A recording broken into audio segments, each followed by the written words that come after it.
Les ultra-riches sont-ils en train de détruire la planète? Cherchent-ils à tout prix à sauver le capitalisme alors que leur responsabilité est de plus en plus pointée du doigt, documentée entre voyages en fusée, jets privés et super yachts? Les loisirs des bourgeois mettent en évidence des activités contraires avec la lutte contre le réchauffement climatique. Selon un rapport de Greenpeace et d'Oxfam, 63 milliardaires français émettaient autant de gaz à effet de serre que celui de la moitié de la population française, soit 34 millions de personnes.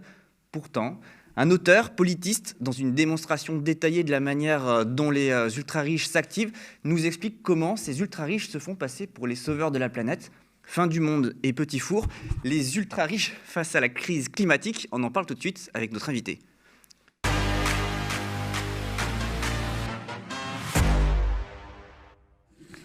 Édouard Morena, bonjour. Bonjour. Alors vous êtes maître de conférences en sciences politiques à l'Institut universitaire de Londres à Paris. Vous êtes l'auteur de Fin du monde et petit four, les ultra-riches face à la crise climatique.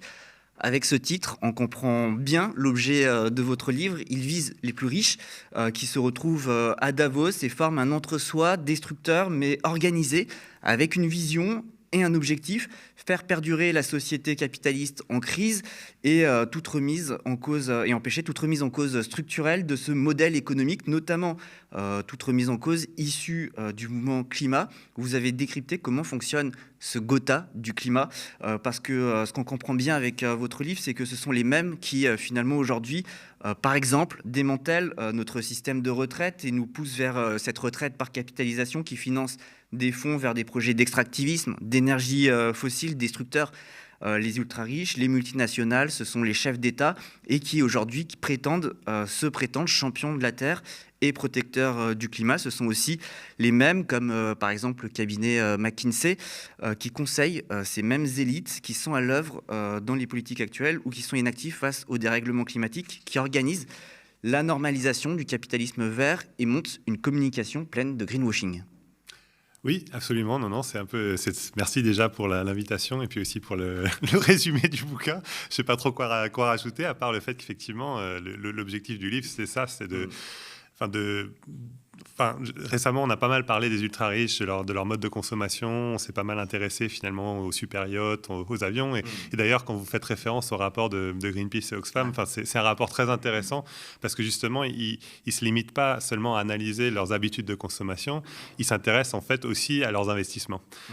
Et du coup, cette porte d'entrée, pour moi, elle est particulièrement intéressante parce que quelque part, ça permet aussi de montrer en quoi les ultra-riches ont intérêt à agir sur le climat. Parce qu'au fond, à travers leurs investissements, à travers leur fortune qui est en général investie, y compris alors, soit dans des projets climaticides ou alors aussi dans des projets ou dans des infrastructures ou dans des projets immobiliers qui sont potentiellement à risque du fait du changement climatique, en fait, quelque part, ils ont intérêt à agir parce qu'ils sont aussi à leur manière, qui est très particulière, aussi exposés en fait, au risque climatique et à l'instabilité que cette crise climatique génère et aussi au potentiel perte de richesse et donc de pouvoir qu'elle peut aussi entraîner. Des intérêts de classe, donc, puisque c'est une classe en fait qui est très organisée, il faut politiquement poser la question de la responsabilité des riches. Oui, absolument. Pour moi, c'est central. Et encore une fois, c'est central parce qu'au fond, ce n'est pas juste une responsabilité dans la crise elle-même, c'est aussi une responsabilité dans la promotion d'un certain projet de transition bas carbone. Un projet de transition bas carbone qui, du moins, qui domine actuellement, qui est centré sur les mécanismes de marché, qui est centré sur une forme de technosolutionnisme, qui est aussi... qui a aussi une vision très spécifique du rôle de l'État. Mais c'est un rôle de l'État, ce n'est pas un État interventionniste finalement, c'est un État qui dérisque leurs investissements, qui prend en charge en fait le risque lié à la transition bas carbone et donc qui fait porter les risques liés à la transition sur la collectivité, mais par contre qui privatise en fait les profits potentiels à faire aussi à travers les différents investissements dans des technologies vertes, etc., etc.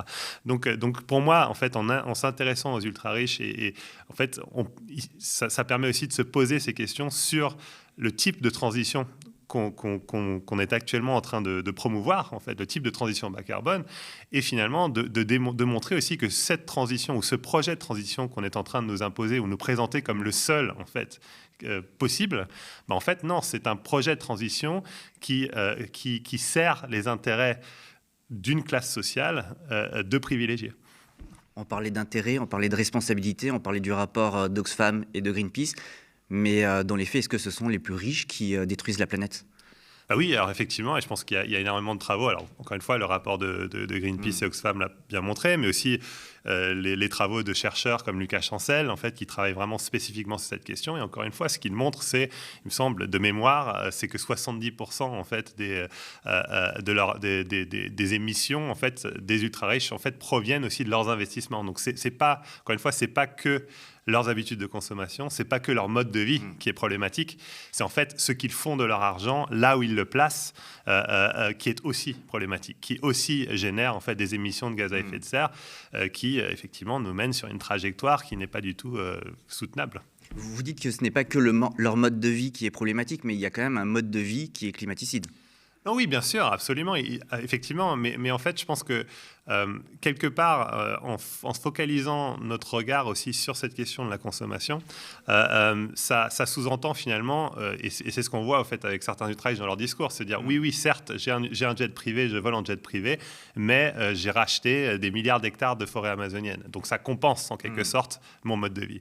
Donc ça sous-entend toujours que finalement cette idée que bon, ce mode de vie-là, il peut être compensé, ou alors en fait que c'est juste une question effectivement de changer ses ampoules, ou que eux-mêmes, que finalement ça renforce aussi ce discours qui est très dominant autour du climat, qui est de dire que finalement c'est un problème lié à nos habitudes de consommation. Et quelque part, ça met un peu tout le monde sur le même plan. Si un ultra-riche fait un effort, ben nous aussi, en tant que consommateurs, on doit aussi faire un effort. Et pour moi, en fait, ça a aussi pour effet finalement de détourner nos regards d'enjeux qui pour moi sont aussi fondamentaux, qui sont plus structurels en fait, qui sont liés aussi à cette question de la répartition des richesses, à qui détient en fait le capital, qui détient aussi le pouvoir, et donc à partir de là, qui a aussi une responsabilité liée en fait à ce capital investi, mais aussi liée à l'influence en fait qu'ils ont sur le débat climatique dans son ensemble. Oui, parce que jusque-là, quand on parle de la responsabilité des ultra-riches, on parle plutôt de leur mode de vie. Quand on parle des voyages dans l'espace de Jeff Bezos ou de ces super yachts qui ne peuvent pas passer des ponts, on parle de leur mode de vie, même dans l'espace militant. Quand on voit des comptes Instagram, par exemple, qui fleurissent pour suivre les déplacements de jets privés de tel milliardaire, de Bernard Arnault, etc., on se fait focus là-dessus, quoi. Oui, et alors je pense que c'est vraiment très utile. D'ailleurs, en fait, c'est une porte d'entrée finalement vers une sorte d'analyse peut-être un peu plus complète ou approfondie aussi des ultra-riches et de leurs responsabilités.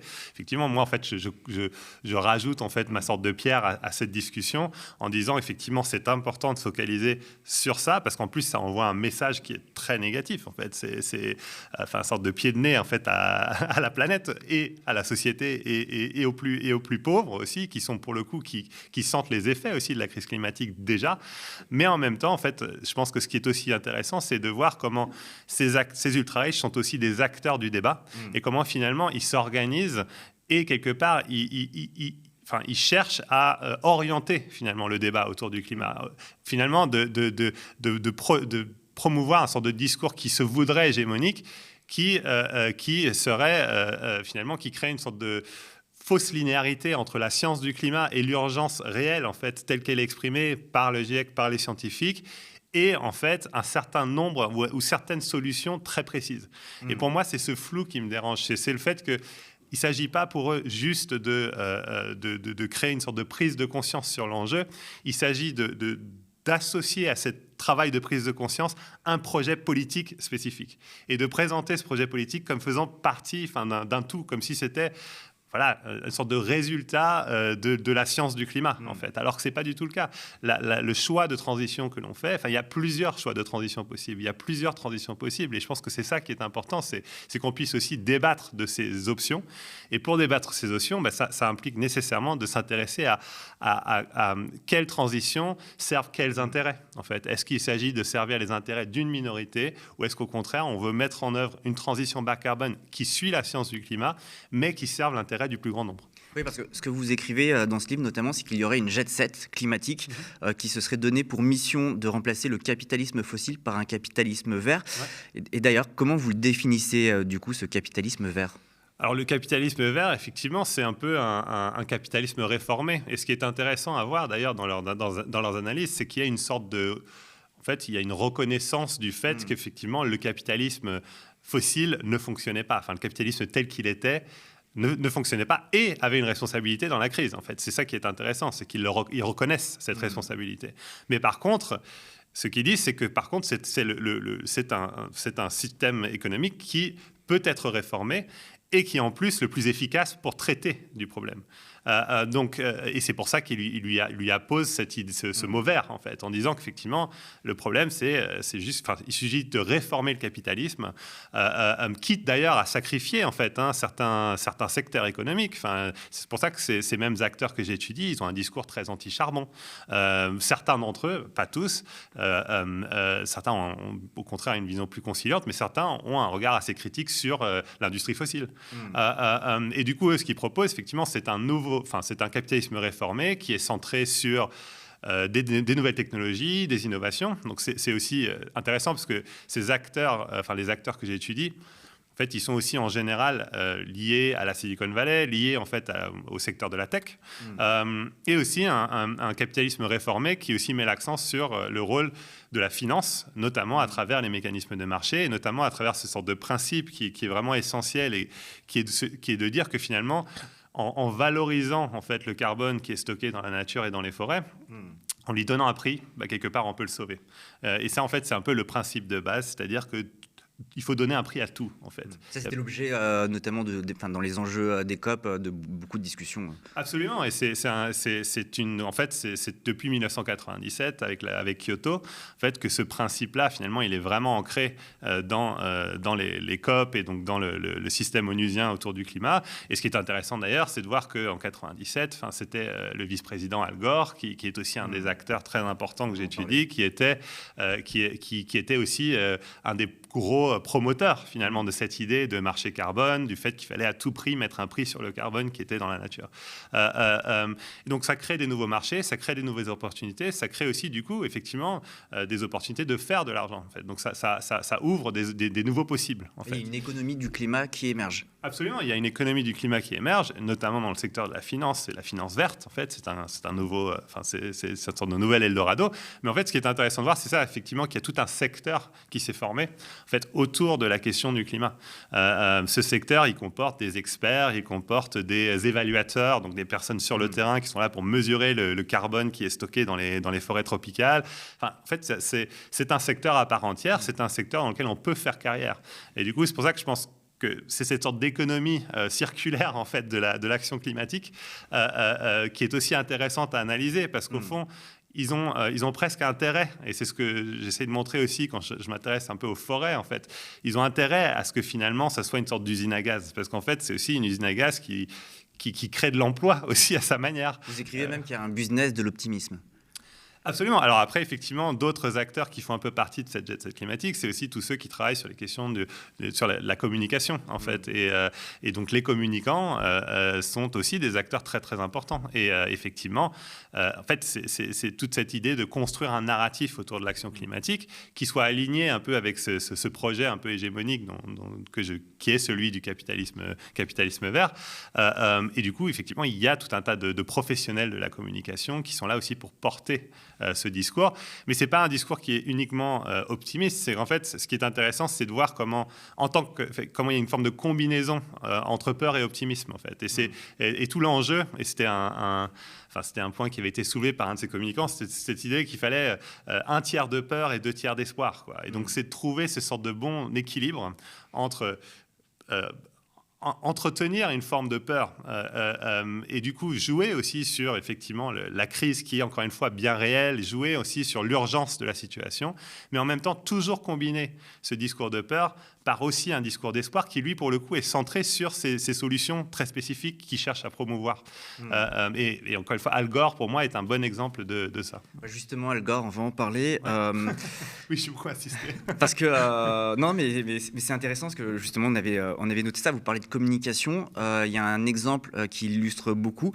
Vous parlez notamment dans ce livre d'un film La vérité qui dérange d'Al Gore. Donc Al Gore, ex-vice-président des États-Unis d'Amérique, un symbole donc de cette élite financière climatique, de cette élite qui fait en réalité donc partie, c'est ce que vous écrivez, du problème et qui s'érige finalement défenseur du climat. C'est très intéressant parce que ce film dit beaucoup pour les plus jeunes. Je vous propose de regarder un bout de la bande-annonce parce que peut-être que tout le monde ne l'a pas en tête.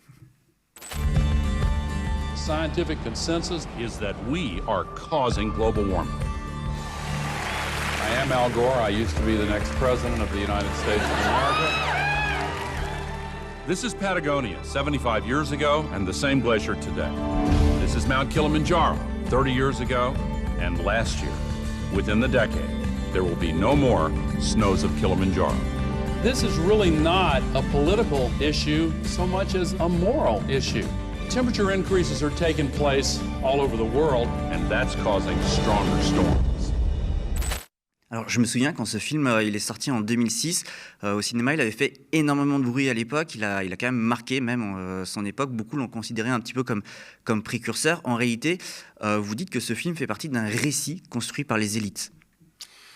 Oui, alors en fait, c'est à la base, en fait, l'histoire de ce documentaire, c'est assez intéressant parce qu'en fait, c'était une présentation PowerPoint qu'il avait et qu'il avait en fait constitué lui-même et qui du coup présentait justement dans un peu ses cercles d'amis, quoi, donc aux États-Unis, etc. Donc dans les réseaux en fait qu'il avait et donc ce PowerPoint s'est ensuite transformé en documentaire avec le soutien d'ailleurs d'un capital risqueur qui avait mis de l'argent dans son projet.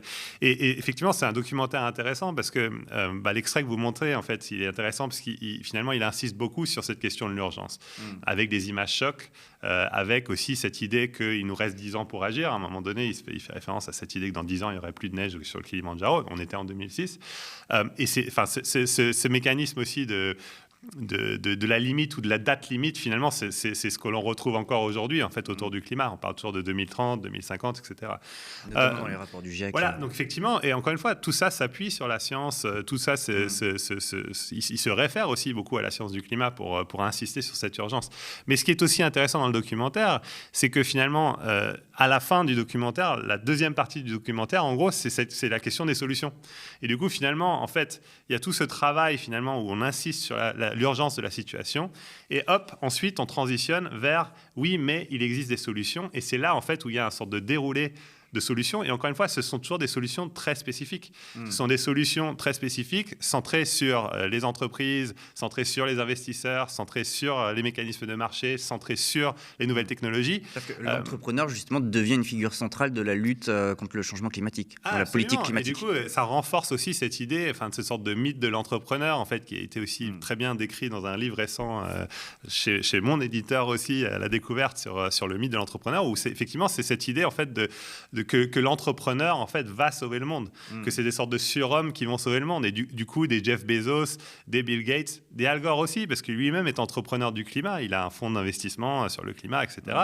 En fait, ils incarnent finalement, en fait, c'est vraiment des figures héroïques qui vont sauver la planète et qui sont presque en mission, en fait. Et donc, finalement, ils viennent même à la rescousse des États. On voit, il y a un exemple récent dans la politique française, c'est les One Planet Summit, par exemple, où Emmanuel Macron, donc l'État français, fait appel à la finance et dit on a besoin de la finance, ils font partie de la solution dans la politique climatique. Oui, absolument. Et puis c'est la même chose récemment aussi à la COP à Sharm el-Sheikh. En fait, on insiste beaucoup sur le rôle de la finance, notamment en Afrique, sur la question en fait de comment finalement. Alors il parle en anglais c'est blended finance. Malheureusement, je ne sais pas la version en français, mais cette idée où finalement il y aurait une sorte de coopération entre des États et acteurs privés de la finance pour finalement financer finalement des projets de bas carbone. Et encore une fois, un des gros projets, notamment en Afrique, c'est la valorisation des forêts tropicales et du carbone qu'elles sont censées stocker.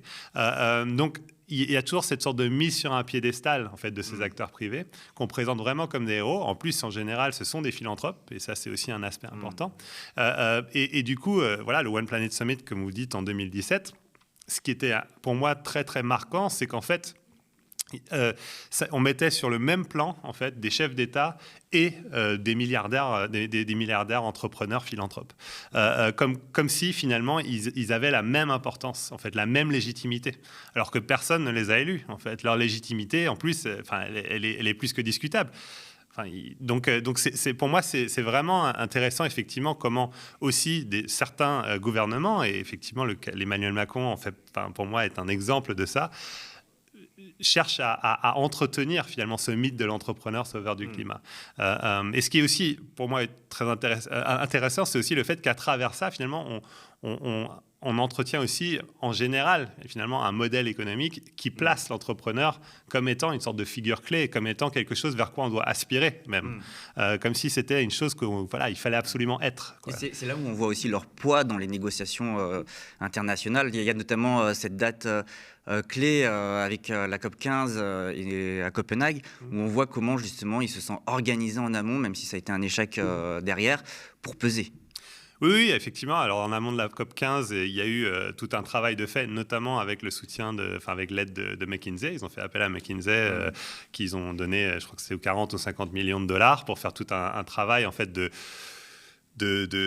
mise en relation, on va dire, d'acteurs qu'ils identifiaient comme étant clés. Donc, encore une fois, toute une sorte de diplomatie parallèle s'était un peu mise en place avant la COP15. Il y avait les négociations officielles et en parallèle, il y avait des sortes de discussions qui avaient lieu avec certains chefs d'État triés sur le volet ou représentants de gouvernement, certains représentants de grandes entreprises, certes, quelques milliardaires philanthropes, quelques grosses ONG aussi qu'on voulait avoir autour de la table. Et finalement, ça renforçait leur idée, c'était de se dire, si on met les bonnes personnes autour de la table, on va résoudre ce problème. Et du coup, c'est une vision très, très élitiste aussi de comment faire face à la crise climatique. C'est ça l'entre-soi climatique. Absolument, c'est totalement l'entre-soi climatique. Le vert du capitalisme que vous décrivez. Oui, absolument, c'est une forme d'entre-soi. C'est vraiment cette idée qu'en fait, les élites vont sauver le monde. Mais après, avec Copenhague, ce qu'ils avaient justement sous-estimé, c'est le fait que finalement, il ne suffisait pas de rassembler les élites, il ne suffisait pas de faire en sorte que les élites soient d'accord autour d'un constat et d'une action. Il fallait en fait que aussi l'opinion, finalement, soit d'accord aussi avec cette vision. Et c'est pour ça qu'entre la COP 15 à Copenhague et la COP 21 à Paris, il y aura tout un accent qui va être mis aussi autour de la communication, autour de cette idée de contrôler le discours en fait dominant autour du climat, parce qu'au fait, voilà, la COP 15, pour qu'elle soit une réussite, pour que la COP 21 soit une réussite, il faut qu'elle soit interprétée comme une réussite. Et donc c'est pour ça que la communication est si importante. Et justement, par rapport à ce discours, par rapport à cette communication, parce que ce que vous me dites, c'est qu'ils cherchent à orienter un récit médiatique qui leur est favorable. Je reviens notamment sur Al Gore, sur son film, sur les conférences qu'il organisait. Il y en a plein, vous en racontez, vous parlez aussi des conférences TED, par exemple, comme outil construit pour orienter ce récit. En fait, il s'agit finalement de dépolitiser le discours, de faire de la lutte contre le changement climatique une question peut-être d'ajustement, vous dites même réaliste plutôt que de changement structurel. On entend par exemple dans la bande-annonce Al Gore dire dans le film Une vérité qui dérange, dire que c'est moins une question politique que morale. Oui, effectivement. Alors c'est une fausse dépolitisation en fait. C'est effectivement présenter les choses comme étant hors du champ politique, alors qu'en fait, derrière ça, il y a une vision très politique du changement et de la transition bas carbone. Donc oui, et cette utilisation des émotions, en fait, aussi est intéressante. Cette sorte de manière de toucher sur les cordes sensibles, de parler, en fait, de ses enfants, de créer une forme de connexion, finalement, quand un Al Gore ou un Jeff Bezos disent que oui, mais moi aussi, j'ai des enfants. Quelque part, ça crée une sorte de connexion avec le commun des mortels et ça leur rend une forme d'humanité, en fait, quelque part. Et du coup, ça nous rend aussi peut-être plus captifs à ce qu'ils nous disent. Alors qu'encore une fois, quelque part, pour moi, c'est aussi... certes, ils sont parents, certes, ils aiment leurs enfants, certes, ils ont peut-être peur pour leurs enfants, mais ils se servent aussi de ça, en fait. Et c'est pour moi, c'est ça qui dérange. C'est la peur, en fait, et la conscience de la crise et de l'urgence, elle est là. Mais ce qui est intéressant à voir, c'est comment aussi, finalement, cette peur et cette conscience et cette urgence, en fait, on peut aussi s'en servir, en fait. On peut s'en servir à des fins politique, à des fins de promouvoir un certain projet de transition bas carbone. Et c'est ça qui me dérange au fond. C'est cette sorte de manipulation de la peur et de l'urgence en fait. Et c'est ce qu'on voit vraiment, pour moi, en tout cas, c'est une chose que je voyais particulièrement. Et pour empêcher toute critique du capitalisme. Oui, parce qu'au fond, face à la peur, face à l'urgence, en fait, c'est un effet un peu anesthésiant, où on se dit, en fait, on n'a pas le temps, finalement, de faire un pas de côté et de réfléchir, en fait, à des alternatives. Et du coup, encore une fois, ça renforce presque les solutions, parce que leurs solutions, elles sont déjà là. Les solutions, elles sont déjà prêtes, en fait. Elles sont déjà empaquetées, en fait. Il suffit de les prendre. Et du coup... face à l'urgence, et quand on nous dit qu'il nous reste effectivement 5 ou 10 ans pour agir, en fait, on va effectivement peut-être se dire qu'en fait, on n'a pas le temps en fait, de s'interroger sur la pertinence en fait, du projet de transition qui nous porte. On n'a pas le temps en fait, de s'interroger sur si ça marche ou pas. Alors qu'encore une fois, ça fait 20 ans en fait que ce projet il est en place. Ça fait 20 ans aussi que les émissions de gaz à effet de serre continuent à augmenter. Et en plus, ça fait 20 ans qu'on voit aussi les inégalités face à la crise et les inégalités sociales en général se creuser.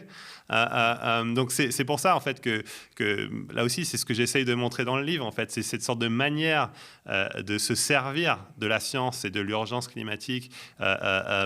Et de la peur en fait qu'elle produit, qui encore une fois est sincère, de se servir de ça pour finalement imposer un projet de transition qui sert, certes, qui a peut-être pour objectif de réduire les émissions, et encore, on n'est même pas sûr que ça marche, mais en tout cas, ce qui est certain, c'est que ça préserve leurs intérêts, et les intérêts d'une infime minorité d'individus au détriment des intérêts d'une majorité. Il y a une autre image que je voudrais montrer, c'est parce que vous avez parlé tout à l'heure de philanthropie médiatique, climatique. J'aimerais qu'on développe un peu ce point, parce qu'il y a l'image de Jeff Bezos, donc ce milliardaire, cet homme qui dépense des fortunes pour faire un tour en fusée, qui va ensuite plaider à la COP de Glasgow pour le climat. Et pourtant, en fait, ça passe dans les médias. Cette image, elle finit par s'imposer. Il y a toute une communication dont vous parlez, mais il y a aussi cette idée que Jeff Bezos, c'est aussi cet homme qui a versé 150 millions de dollars.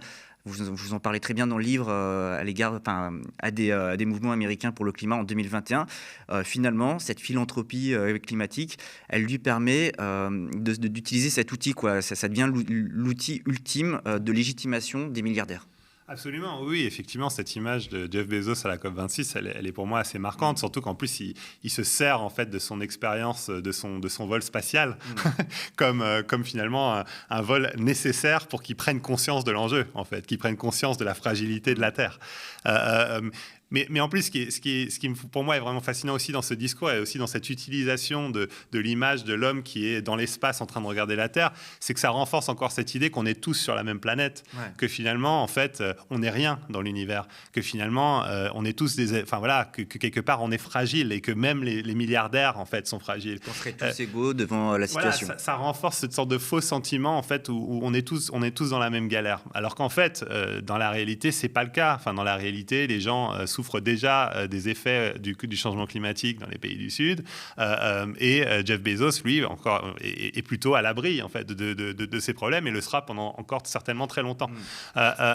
Et c'est ça qui est intéressant en fait dans leur approche. Et effectivement, la philanthropie, c'est un outil important de ce point de vue-là, parce que c'est aussi un ticket d'entrée vers ces forums. C'est ce qui permet, en fait, à un Jeff Bezos de prendre la parole à la COP26. Donc, c'est important de ce point de vue-là, et d'autant plus qu'avec cet argent, et la fondation de Jeff Bezos, le Bezos Earth Fund, c'est de loin un des plus gros financeurs de la cause climatique, mais aussi de la biodiversité. En fait, il a aussi pour effet de déstabiliser aussi le mouvement climat. Parce qu'à partir du moment où il donne des sommes assez conséquentes à des mouvements climat, récupération, une instrumentalisation. Il y a une volonté, en tout cas. Et en tout cas, ça a un effet déstabilisant, parce que ces mêmes mouvements-là, en fait, quelques mois auparavant, c'était les premiers à le critiquer. Et aussi à dénoncer le fait que, en tant que... PDG d'Amazon, aussi en tant que patron, en fait, c'est une catastrophe. Donc c'est aussi ça qui est problématique finalement, c'est cette sorte d'effet anesthésiant aussi qu'a la philanthropie parfois, que ça crée un malaise en fait, ça crée un malaise et du coup en fait ça a aussi potentiellement, ça peut aussi potentiellement créer des failles en fait dans le mouvement lui-même, mais donc l'affaiblir en fait. Et du coup, alors qu'encore une fois, en plus, même l'argent qu'il donne à ces ONG ou à ces mouvements, c'est proportionnellement rien par rapport à ce qu'il donne à des grands think tanks, à toutes ces grandes organisations qui dominent vraiment en fait le débat autour du changement climatique. Donc oui, la philanthropie pour moi est vraiment une arme de ce point de vue-là. Elle est une arme de légitimation des ultra-riches. Elle est aussi une arme potentiellement de division du mouvement climat et donc de division d'un front d'opposition potentiel face en fait à ces acteurs-là. Là-dessus, justement, il y a un épisode peut-être qui illustre parfaitement la façon dont on peut récupérer ce mouvement climat. C'est par exemple quand le forum de Davos invite Greta Thunberg à s'exprimer donc, devant ses élites. Et là, on voit que malgré les mots accusateurs de Greta Thunberg à leur égard, en fait, les organisateurs du forum sont très contents, quoi. Oui, c'est ça, absolument, effectivement. On l'invite. En fait, puis encore, il n'y a aucune espèce de volonté d'ailleurs d'influencer son discours. Elle est totalement libre de ses paroles. Et quand vous l'écoutez, en fait, elle a un discours mais qui est très, très accusateur vis-à-vis de son auditoire. Mais ce qu'on retient au final, c'est quoi? C'est qu'elle était à Davos. Et finalement, c'est sa présence qui compte pour ces acteurs-là. C'est comme quand on invite le chercheur Barraud, Adrien Barraud, ça, Aurélien, pardon, excusez-moi. Aurélien Barraud, quand on l'invite au congrès du MEDEF. C'est un peu le même principe. C'est toujours cette idée que en fait, ce qu'on retient au final, c'est quoi? C'est qu'il y était. Et du coup, il légitime ces espaces. Enfin, il légitime ces espaces et il renforce cette idée que ce sont des espaces de pouvoir. Parce que finalement, le pouvoir, il est là. Ils réussissent à tirer profit de ces accusations de la part des activistes, quoi. Oui, oui, absolument. Ça a un effet, encore une fois, ça a vraiment cet effet un peu anesthésien. Et ce qu'on retient, c'est les images. C'est cette image, en fait, de Greta au Forum économique mondial. C'est ces images d'elle à côté d'Al Gore. C'est ces images d'elle à côté d'Arnold Schwarzenegger en train de faire des selfies. Enfin, c'est tout ça qu'on retient aussi. Et encore une fois, c'est toujours cette idée de légitimation de ces élites. Et du coup, quitte à s'en prendre, qui ça se prendre 8 minutes de critique dans la figure, ça en vaut largement la peine, je pense, de leur point de vue. Alors, orienter le récit, c'est aussi l'amener sur les solutions qui les arrangent. Vous avez parlé tout à l'heure de ce rêve du solutionnisme technologique et de la géo-ingénierie qui mobilise les riches, l'idée que c'est la technologie et le capitalisme finalement qui nous sauveront. Mais il y a une autre idée tenace chez les riches, c'est celle que le problème, elle est démographique. Et là aussi, il y a un travail qui est mené. Oui, alors, pour le coup, sur cette question-là, c'est vraiment pas une question que je traite vraiment dans le livre. Et c'est pas, je dirais que la question démographique, c'est pas une question qui est nécessairement non plus partagée par ces élites que j'étudie. Mais qui est présent dans certains discours. Dans certains discours, oui, il est présent, mais il est présent aussi dans certains discours même du mouvement climat. Mais c'est toujours cette idée, en fait, mais moi, en tout cas, ce que je trouve intéressant avec ce discours autour de la démographie et tel qu'il est utilisé en fait par certains de ces acteurs, encore une fois, pas tous, c'est finalement que ça aussi, ça contribue à mettre tout le monde sur le même niveau, en fait. À dire que finalement, c'est juste on est je sais pas, 8 milliards sur Terre, et du coup, un ultra riche est équivalent à n'importe quel autre être humain sur la planète. Et donc, si on en rajoute un, en fait, c'est pas bon pour le climat. Et donc, alors que du coup, ça laisse totalement de côté, finalement, le fait que non, on n'est pas égaux, en fait. Un habitant des pays du Nord riche, mais aussi encore plus un ultra riche, en fait, lui, il a une responsabilité, il a une empreinte carbone qui est 1000 fois plus importante, même des 10 000 ou 100 000 fois plus importante que un paysan en Afrique ou voilà. Donc, je pense que c'est aussi ça, pour revenir à cette question des discours, c'est que ça contribue aussi à aplanir finalement le monde, à présenter finalement le problème comme étant où on est tous responsables, on a tous le même niveau de responsabilité. Et ça, pour moi, c'est vraiment problématique. Ouais. Mais vous pensez que ces élites, elles sont mues uniquement par leur intérêt? Il n'y a pas quand même un peu, quand on revoit le film d'Al Gore, par exemple, des convictions, enfin je veux dire, parce que c'est là où on va toucher aux limites du séparatisme social, quoi, parce qu'au final, eux aussi seront touchés. Oui, ils ont totalement, et je pense que c'est ça, c'est qu'il ne faut pas non plus croire, il ne faut pas croire en tout cas que les ultra-riches n'ont pas pris conscience du problème. Peut-être une forme de schizophrénie finalement. Oui, peut-être. En tout cas, ils parlaient de schisme de réalité dans le livre. Alors je l'emprunte à des travaux d'Ami Dahan et de Stéphane Aikout, des collègues qui ont beaucoup travaillé un peu sur la question de la gouvernance climatique. Mais je pense qu'il y a une prise de conscience du problème, et justement, c'est à travers cette prise de conscience du problème qu'il y a aussi une prise de conscience du besoin d'agir. Mais en même temps, je pense qu'il y a une prise de conscience du fait que face à la crise climatique, ce qu'ils ont à perdre, c'est énorme aussi, en fait. C'est certainement pas la même chose que la majorité de la population mondiale, mais qui a un enjeu, en fait, pour eux, à agir sur le climat. Donc, en fait, je pense qu'il y a une forme de sincérité, il y a une forme de prise de conscience de l'enjeu, et c'est pour ça que je ne la questionne pas, vraiment. Par contre, moi, ce que je questionne, c'est le projet, en fait, qu'ils proposent pour transitionner. Et pour moi, c'est un projet qui cherche certes peut-être à réduire les émissions de gaz à effet de serre, mais aussi en fait à maintenir leur position de pouvoir, à maintenir leur richesse. Et c'est ça qui me pose problème en fait. Bon, en tout cas, ce qu'on voit avec votre livre, c'est qu'on a là une classe sociale qui est vraiment consciente et organisée. Et pour reprendre votre conclusion, fin du monde, fin du mois, fin des ultra-riches, même combat? Allez, ça me va. Je vous remercie, Édouard Morena. C'est la fin donc, de cette interview passionnante. Je rappelle que vous êtes l'auteur de Fin du monde et Petit Four, les ultra-riches face à la crise climatique aux éditions La Découverte. C'est la fin de cette émission. Avant de vous quitter, je vous rappelle que le média ne vit que grâce à votre soutien. Nous tenons l'antenne grâce à vos dons et à vos abonnements, alors devenez sociaux. Pour nous aider, vous pouvez aussi partager nos vidéos, cliquez sur j'aime, n'hésitez pas à les commenter, nous vous lisons attentivement. Évidemment, parlez-nous autour de vous. Plus nous sommes nombreux à défendre un journalisme indépendant, plus nous serons capables de survivre dans un monde marqué par la concentration des médias aux mains de quelques milliardaires, justement on en parlait, qui feront tout pour nous dégager, à moins que ce soit nous qui les dégageons.